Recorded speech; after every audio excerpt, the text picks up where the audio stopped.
Hello friends, आज मैं लेके आपके सामने आई हूँ शोध सारांश को लेकर के कि शोध सारांश क्या होता है। इसलिए मेरी क्लास पे बने रहिए। और जो है मैं उपस्थित हो गई हूँ रियल लाइफ स्टाइल चैनल के सामने, प्रस्तुत हूँ शोध सारांश के प्रारूप को समझाने के लिए। ठीक है दोस्तों, शोध सारांश क्या होता है ये देख लीजिए।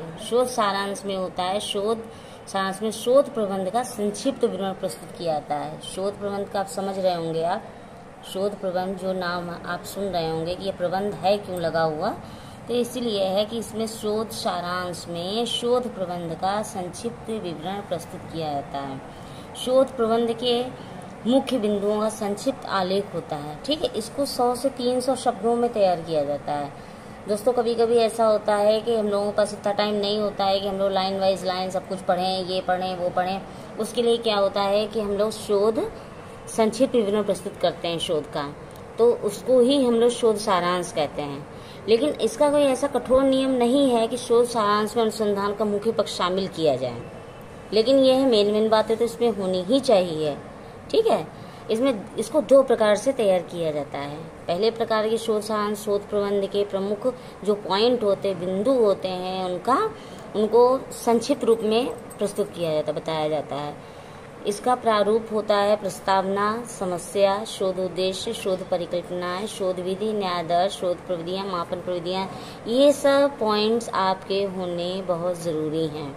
ठीक है, शोध सारांश को संक्षिप्त रूप में प्रस्तुत करने के लिए शोध उद्देश्य, विधि और निष्कर्षों का भी उल्लेख किया जाता है। ठीक है, देखिए दोस्तों, कुछ भी हो, कोई कैसा भी टॉपिक हो, ये तो मानिए शोध की बात है, वैसे भी कोई टॉपिक हो तो उसमें उद्देश्य, निष्कर्ष और प्रस्तावना, तो ये सब पॉइंट्स होने बहुत जरूरी होते हैं।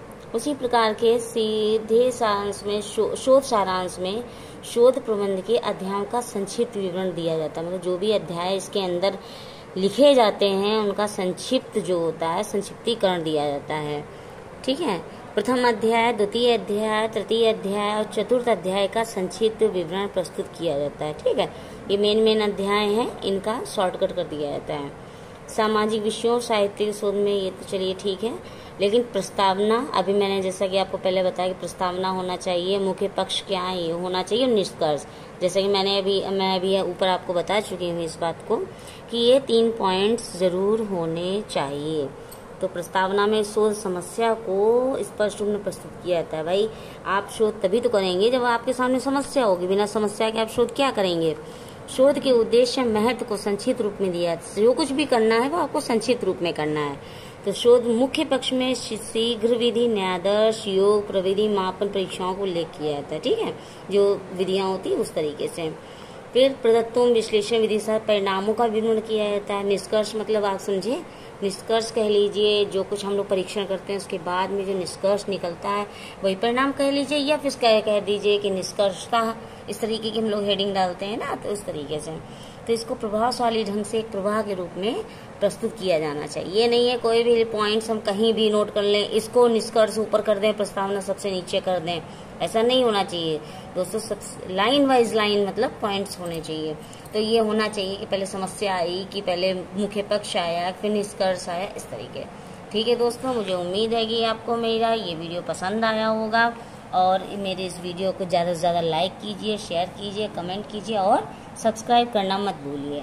ठीक है, ओके, बाय बाय।